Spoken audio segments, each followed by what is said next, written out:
All right. I think the debate in Utah between whether we should be abstinence only or abstinence based or a more comprehensive form of sexuality education is a necessary one. I appreciate that it gets people talking. I think House Bill 363, though, took a lot of the rights of parents away.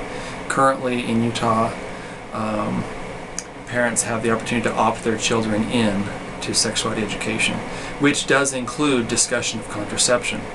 In Utah schools, though, it should be noted, we can't advocate for the use of contraception, and we can't explain how to use contraception. So I think where we're abstinence-based, we teach abstinence as a realistic option and a realistic expectation for young people outside of marriage. And yet we're also providing a little bit of information on how they can use contraception to plan pregnancy and to prevent the spread of an STD, including HIV.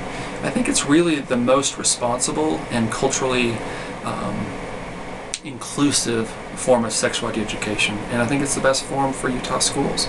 I mean, me personally, I would be in favor of a much more comprehensive approach, because I think that we entrust young people, we enable them with information, but I also feel that all education should be responsive to the culture and to the environment in which the students come from, and so that's where I think I can dial it back a little bit, and I can be okay with an abstinence-based approach. But any discussion to go abstinence only,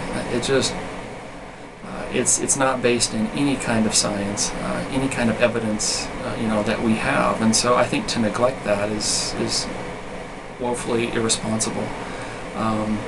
As far as the debate of whether sexuality education should occur in the home, there's no question, and even my most liberal and progressive colleagues nationally would agree that all of this occurs in the home, should occur in the home, needs to occur in the home, and yet we're frustrated that so very often it doesn't. My hope, though, for Utah students is that they have an ongoing dialogue with their parents about relationships and communication, and that extends into intimacy.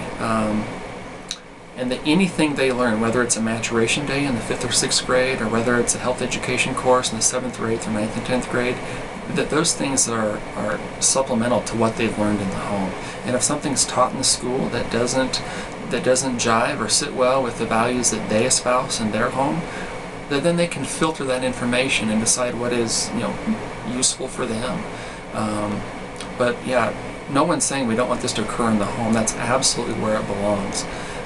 And yet to withhold information from young people strikes me as irresponsible, and it strikes me as anything but a faith-based approach. It's very much a fear-based approach, and I don't think it prepares young people for the decisions that they have to make during adolescence and also in their marriage. So, is that close to